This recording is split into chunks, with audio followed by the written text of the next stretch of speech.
जो खबर निकल के आई है, जो इसी की एक और कंपनी सब्सिडियरी कंपनी कोल इंडिया की है यहाँ पे, central mine planning design institute limited, उसका आईपीओ जो है सर वो आने जा रहा है यहाँ पे।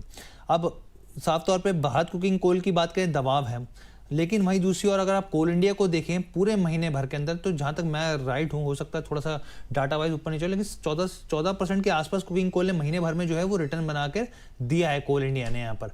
लेकिन यहाँ पर स्टॉक में दबाव है, किस लिहाज से क्या रणनीति बनाई जाए यहाँ पर?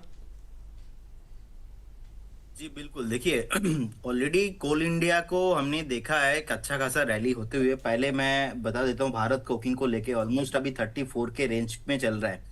अभी एक दो महीना पहले लिस्टिंग हुआ था, लिस्टिंग गेन बहुत बढ़िया हुआ, उसके बाद से नहीं चल रहा है। अच्छा खासा टाइम हो चुका है कि नहीं चल रहा है ऑलरेडी। अगर हम देखेंगे, क्योंकि आपने कंपेयर कर दिया कोल इंडिया के साथ, तो अगर हम देखेंगे स्टॉक का पी जो है 20 के रेंज पे है, कोल इंडिया अभी भी 9 के आसपास ही है। सो कहीं ना कहीं मुझे कोल इंडिया ज्यादा अच्छा लगता है, क्योंकि ये ऑलरेडी लिस्टिंग गेन पे हमें 100% से ज्यादा आरओआई मिल ही गया था। सो मुझे लगता है कि अगर आपका एकदम लॉन्ग टर्म व्यू है तो फिर आप आइए, अदरवाइज तो अभी फिलहाल फ्रेश बाय करने का कुछ भी अपॉर्चुनिटी मुझे नहीं लगता कि यहाँ पे है।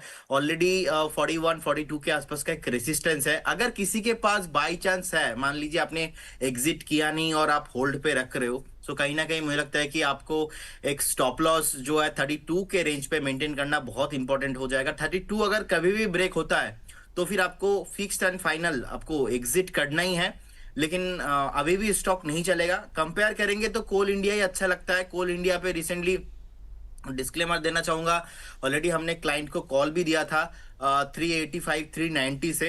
हमारे जितने भी सुपर डायमंड मेंबर्स है, सारे मेंबर्स को हमने कॉल दिया था। उसके बाद ये भागा भी है। 440 और 480 दोनों टारगेट था, तो 440 भी अचीव हुआ। उसके बाद 480 पूरा नहीं आया, थोड़ा बहुत ऑलमोस्ट अप्रोक्स कुछ पॉइंट नीचे अचीव हो गया है। तो रिसेंटली 12 जनवरी को 12 दिसंबर को प्रधानमंत्री के हैंडल से एक ट्वीट भी आया था कि गवर्नमेंट अभी जो कोल सेतु पॉलिसी है वो भी अप्रूव कर दिया है। तो अभी ना कोल इंडिया को भी बहुत ज्यादा बेनिफिट मिलेगा, कोल इंडिया, भारत कोकिंग कोल जैसे कंपनीज को। लेकिन कोल इंडिया का जिस तरीके से चार्ट है, स्ट्रेंथ है, मुझे अच्छा लगता है। आप देखेंगे डेली, वीकली, मंथली चार्ट भी यहाँ पे स्ट्रेंथ है चार्ट में।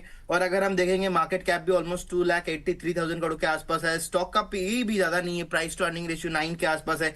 इंडस्ट्री पी चल रहा है ऑलमोस्ट डबल, 16 के आसपास चल रहा है। सो ओवरऑल अगर हम देखेंगे कंपनी का जो आरओई ट्रैक रिकॉर्ड, वो भी लास्ट 3 साल से ऑलमोस्ट 48.7% के साथ ग्रो हुआ है। तो डिविडेंड भी अच्छा खासा देता है। तो टेक्निकल फंडामेंटल कुछ भी प्रॉब्लम नहीं है। कोल इंडिया के साथ ही अभी जाना पसंद करूंगा। लेकिन जिस तरीके से अभी प्राइस इंक्रीज हुआ है शॉर्ट टाइम में ही, मैं समझता हूँ कि एक बार वेट करना बहुत ही अच्छा रहेगा, क्योंकि ऑलरेडी प्राइस 476 480 के आसपास हिट होने के बाद अभी 458, और क्योंकि मार्केट में उतना ज्यादा स्ट्रेंथ भी नहीं है, एक्चुअल मूव तो इसमें आया नहीं। 540 550 तक भी ये मूव आपको आते हुए दिखाई देंगे, लेकिन उससे पहले एक बार हो सकता है कि आपको 430 435 भी आ जाए। सो क्योंकि already stock daily, weekly, monthly chart पे पॉजिटिव है ही, और तो इसीलिए मैं बोलूंगा एक बार वेट करके जाइए। एक बार रिट्रेसमेंट आपको 435 440 भी मिलेगा ना, वो आपके लिए एक बढ़िया भाव हो जाएगा। अगेन स्टॉप लॉस आप 405 में मेंटेन कीजिए।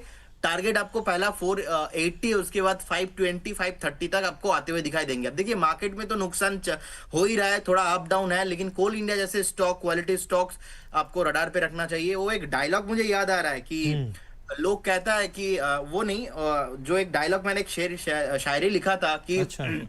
मार्केट में लॉस तो होगी, तुम रुक सकते हो तो रुको। मार्केट में लॉस तो होगी, तुम रुक सकते हो तो रुको। सभी है भीड़ में टिप्स देने में, तुम भी देना चाहते हो तो दो। सभी है भीड़ में टिप्स देने में, यार तुम भी देना चाहते हो तो लो। बिना सीखे बिना जाने कौन अमीर बनता है, बिना सीखे बिना जाने कौन अमीर बनता है। बस जो पसीना बहा के थोड़ा बहुत सीख लेगा ना टेक्निकल फंडामेंटल, वही पैसा बनाता है, वही पैसा बनाता है, वही पैसा बनाता है। तो हर्ष जी, कोल जी इंडिया 458 ओवरऑल थोड़ा नीचे आने पे बाय ऑन डीप करने का सलाह रहेगा। ठीक है सर, तो यहाँ पर देखिए मार्केट्स की जो है यहाँ पे पाठशाला के साथ महफिल भी जमती हुई यहाँ पर सर की शेरो शायरी